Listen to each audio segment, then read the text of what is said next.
Desde abril, as taxas de juros estão em queda. O crédito ficou mais barato, mas o endividamento das famílias brasileiras continua alto. O que fazer nessa situação? Será que é a hora para pegar um empréstimo e realizar de vez aquele sonho? Ou melhor manter o pé no freio? Embora a taxa que o Banco Central controla esteja relativamente baixa, não é essa taxa que o consumidor vê quando ele pega o empréstimo. Descubra, nesse cenário, como avaliar seu orçamento para passar bem longe do endividamento. Fique ligado, a Educação Financeira está no ar.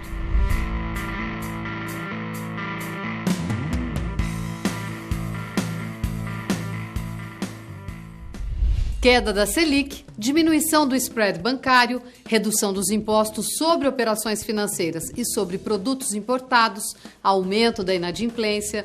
Nos últimos meses, a economia brasileira anda movimentada e o cenário soa confuso. Em meio a tudo isso, claro, você tem suas decisões para tomar. Eu sou empresário, todo dia bate uma na minha porta dizendo, olha, a taxa baixou, vamos embora, dá para comprar. Produtos que você achava caro, hoje você consegue comprar mais barato. Eu não saio gastando por conta de queda de juros. Comprar um carro hoje em dia é muita vantagem. Eu acho que não é o momento da gente gastar, né? E a gente pensa assim, guardar. Eu acho que não é o momento de fazer um endividamento, alguma coisa desse tipo. Depois da queda das taxas de juros e da redução dos impostos, a intenção de consumo das famílias está voltando a crescer lentamente e a procura por crédito também aumentou. Resumindo, tem gente decidindo colocar a mão no bolso. A taxa de juros nada mais é do que um preço, igual o preço de um tomate que você compra na feira, tá certo? A diferença é a seguinte, é o preço que se paga para quem toma um empréstimo no sistema financeiro. Quanto mais alto o juro, mais o comprometimento da renda do devedor com aquele compromisso. É preciso ficar atento. Apesar do crédito estar mais barato do que antes, as taxas de juros brasileiras ainda são altas. E para pegar dinheiro emprestado, é preciso estudar caso a caso. O sinal de alerta do endividamento já está aceso para muitas famílias, desde antes da queda das taxas de juros. Isso significa atraso nos pagamentos de contas, empréstimos e prestações, ou a impossibilidade de honrar os compromissos assumidos. Em junho, o número de famílias endividadas no país batia a casa dos 57,3%.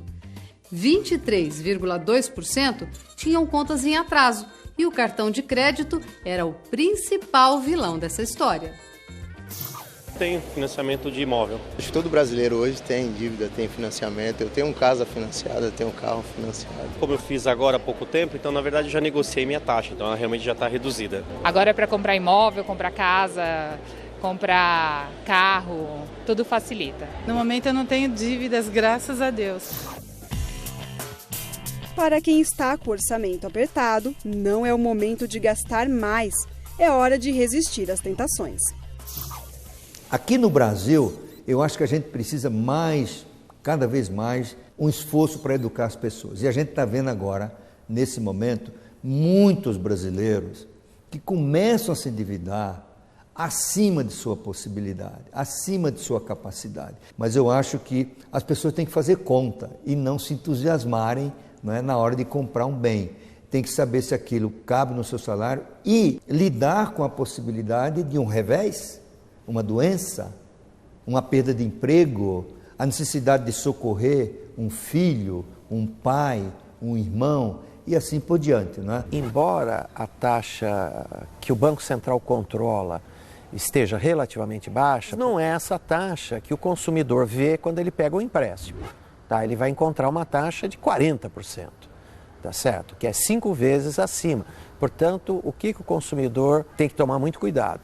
O preço é alto, o juro é alto, em primeiro lugar. Em segundo lugar, o prazo é curto. As dicas para que você evite o aperto continuam as mesmas. Fique atento e não se deslumbre com o crédito mais barato. Não adianta o preço do dinheiro cair se não existe dinheiro disponível no seu orçamento para pagar por esse preço. Também não caia na armadilha de pegar dinheiro emprestado se não há necessidade, só porque está mais barato. Quem já tinha planos traçados, como a compra de um imóvel, ou passa por uma emergência que exige a aquisição de crédito, deve ficar bem atento. Há muitas diferenças entre as taxas praticadas pelas instituições financeiras. Não é igual para todos, porque cada cliente tem um histórico, tem um risco. Cada operação tem um risco.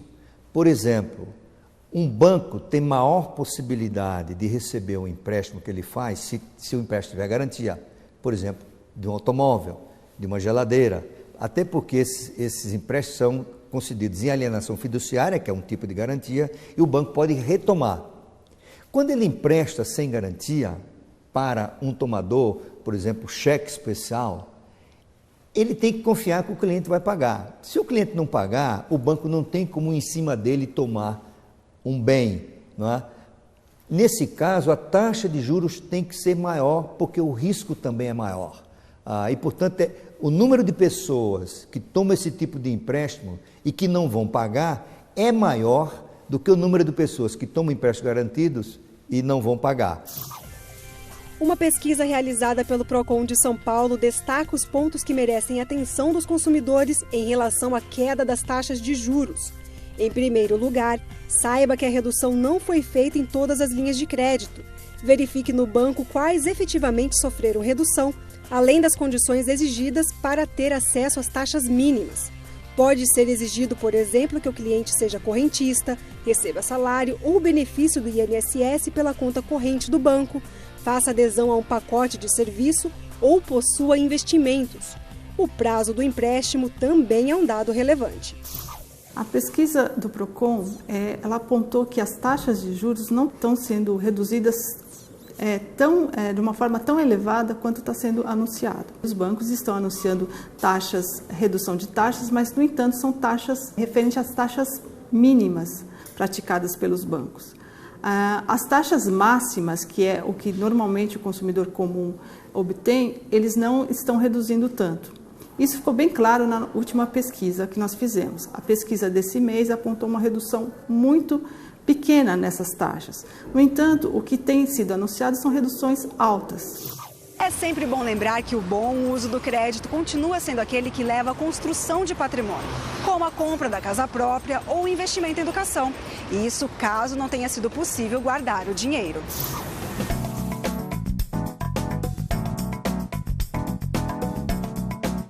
Todo mês, Gisele guarda 1/3 do salário dela pensando em comprar um apartamento. Apesar da tentação do crédito mais barato, ela se mantém firme no objetivo de poupar. Os juros estão caindo, aí você vê aqueles preços maravilhosos na TV, no jornal, na internet. Aí você fala assim, acho que dá, mas pô, peraí, qual que é meu foco? Meu foco não é esse. Então, você tem que dar uma segurada nas suas necessidades do momento para pensar a atingir o seu objetivo, né? Assim, é muito tentador, por exemplo, o fato de você querer comprar um carro. Mas aí você tem que começar a pensar também, não é só o carro, não é só porque o carro tá, sei lá, R$300 por mês que você pode adquirir esse bem. Você precisa também pensar em outras coisas. Tem o valor da gasolina que vai aumentar, o IPVA que você paga todo ano, tem o seguro. Então, assim, você tem que manter o seu foco naquilo. O governo, ele está usando esse expediente para ver se a economia entra nos trilhos, pega no tranco. Mas o brasileiro já está mais endividado. Esse processo, ele começou a partir de 2004, tá certo? Nós já estamos em 2012. Então, na média, tem menos gente para tomar dinheiro emprestado, porque o pessoal já está com uma dívida relativamente alta. Os bancos são mais cautelosos hoje, porque a inadimplência aumentou. As pessoas estão mais cautelosas porque a ameaça do desemprego está por aí, só tem notícia ruim vindo de fora. Então não é um mundo de céu de brigadeiro nesse instante para todo mundo sair de peito aberto aí pegando dinheiro emprestado. Eu acho que as pessoas são cautelosas, sabem fazer seus cálculos. Agora vamos ver como é que a professora Paula está se comportando. Ela aceitou o desafio da educação financeira para tentar se organizar melhor com o dinheiro. Nem aí para questões financeiras. Primeiro, a Paula admitiu que precisava sim de ajuda para tentar lidar melhor com o dinheiro. Eu tô ficando desesperada. O Educação Financeira convidou a professora para o encontro com o consultor Ricardo Humberto. Você estaria disposta a lidar com o orçamento? Sim. Para treinar números e limites, a gente propôs a Paula a tarefa de fazer contas na hora das compras. O Educação Financeira também conversou sobre o comportamento e a personalidade da Paula com a economista Tércia Rocha, que tem uma questão fundamental para a professora. A Paula é uma pessoa alegre, feliz, descontraída e leva esse clima para o uso com dinheiro. Então, ela não pensa muito nisso. Há uma certa inconsequência no uso do dinheiro, já que ela gosta tanto de viver intensamente, que a vida dela está muito nesse mundo do que eu faço agora, sonhar. Eu acho que ela sonha. Eu posso realizar meu sonho? Posso. Como é que eu faço isso? É sair do hoje e pensar na semana que vem. Assim, realizar sonhos de curto prazo. E aí a planilha de orçamento ajuda muito, até para ter consciência de que no tempo eu tenho muito mais dinheiro do que eu imagino. Paula, adorei te conhecer. Você tem um astral muito legal, mas eu fiquei com uma dúvida. Você sonha? Qual é o seu sonho? Oi, Tércia. Eu tenho um sonho sim, que é conhecer a Europa, conhecer Veneza antes que afunde. Vamos imaginar que a Paula precise de R$5.000 para passar uma semana em Veneza, na Itália. O valor inclui um pacote turístico econômico e €800 para as despesas diárias.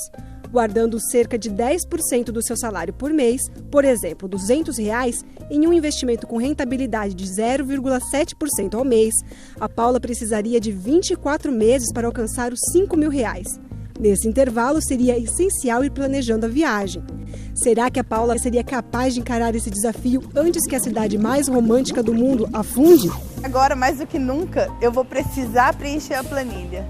E eu vou conseguir, eu vou fazer. O tema de hoje foi a queda das taxas de juros bancários.